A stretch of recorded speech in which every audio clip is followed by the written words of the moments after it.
Hey, are you a high achiever who struggles with perfectionism? Do you get stuck in the cycle of overthinking? Do you do everything for everyone else because you think otherwise it won't get done? Do you feel like you should come with a disclaimer? Hi, I'm anxious.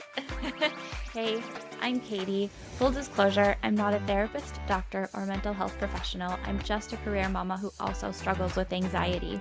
For me, anxiety reared its head at the most inconvenient times when I wanted to be present with my family, at those high pressure business meetings, when I was laying in bed awake at night worrying instead of sleeping. I just wanted to relax and be able to have fun, and I know that you do too. What if you found tools to manage your anxiety? What if you knew how to enjoy life even though you are anxious? Look, it's time to put down that third cup of coffee and swap it for some lemon water. We're going to get control over anxiety so it can stop controlling you. Let's go, girl. Dear beautiful soul, welcome to the Hi, I'm Anxious podcast. I am so grateful that you're spending some time with me today. So, if you are not already a member of my free Facebook group, I hope that you'll come join. The link to join is in the show notes. It is a community built for you, meant for connection with other incredible high achieving women just like you. I would love to have you there. It's a place where we go to connect with, encourage, and support one another. And I just love having the women in that group to be around, and I'm sure that you would too. So please join us. Now, sweet soul, I can't wait to talk about today's topic. As at the time that this airs, it is going to be February, and that month is oftentimes associated with Valentine's Day holiday, which is typically associated with romantic love. And I felt like what a great opportunity to talk about self love. Because I think that as individuals who struggle with anxiety, and are also high achieving, self love is something that can be really elusive for us.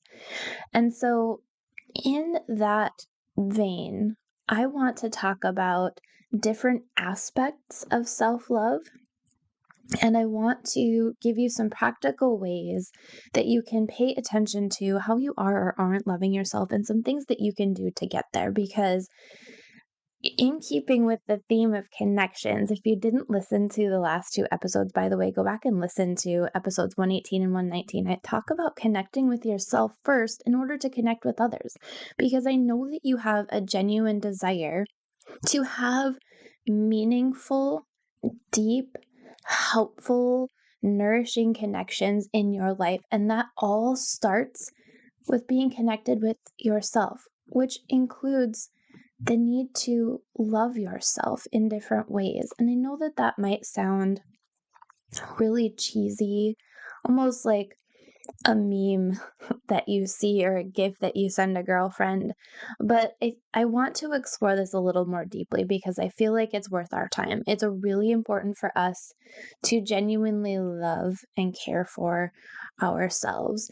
Now, I think that it's especially important for people like us anxious, high achieving souls, because I think that we're driven for achievement because of some underlying things we may have going on that point to us not loving ourselves or not loving ourselves the best that we can or in the best way that we can. I think that oftentimes high achievers are driven by perhaps low self esteem or low self worth that you feel like you're going to get from achievements. So once I get this certain grade on this paper, then I'll feel okay about myself. Or if I get this project done timely and to perfection and with some accolades or outside recognition that I'm not giving myself, I'm getting from outside of myself, then I will feel okay about myself. And I use the term okay in these examples purposefully because I think that when you're driven by achievements for your sense of self worth or self caring or self love, then you're never really going to reach that in a way that is sustainable and helpful and satisfying. Instead, it might be like, all right, well, I guess that I did a good enough job that I'm all right and I can just keep plugging along. And so I want us to take time to recognize how this might be showing up in our lives. And I want you, sweet soul, to think about how this might be showing up for you. Think about the things you've got going on in life right now. For example, as you go into the Valentine's Day season or week, do you have pressure on yourself to have perfectly beautiful Valentines for your family and or friends or other loved ones? Maybe you put pressure on yourself to make them by hand, and so you have to squeeze some time into your very busy schedule to make these beautifully handcrafted Valentines to give to the people you love, to prove to them how much you love them. And in your mind, that's what you're stuck on. That's what it has to be.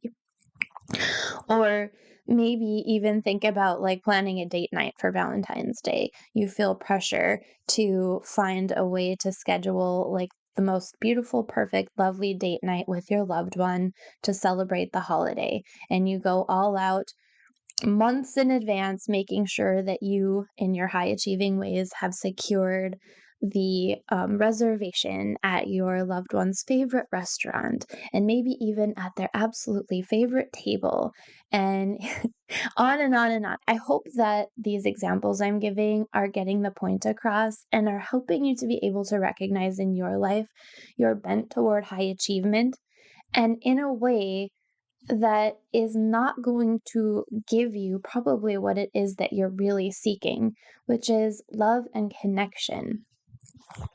I think that high achievers just really struggle with an appropriate and healthy level of self esteem and self compassion and self awareness. So that's what we're going to be focusing on this month, sweet soul. And I want you to start with awareness. I think it always starts with awareness, right? Until you are aware, you cannot begin to help yourself to get to where you want to go instead. And don't turn this into another high achieving, anxiety inducing practice, but maybe just open up your notes app on your phone, or if you're a paper journal type of person, jot down every day how you may be catching yourself, pushing yourself to achieve to the detriment of yourself or your loved ones. And I want you to notice how that is not self-love. Now, there might be times in your life where it's necessary to strive for a certain goal, etc., but it shouldn't be on a regular and daily basis. And if it is, then is that the life you truly want to be living? I want you to think about this. So I want you to spend, again, this next week noting down, just do it once a day. It doesn't have to be anything huge. Just pull out your planner, paper or digital, whatever works for you, and note down how you catch yourself pushing yourself to achieve and how that makes you feel.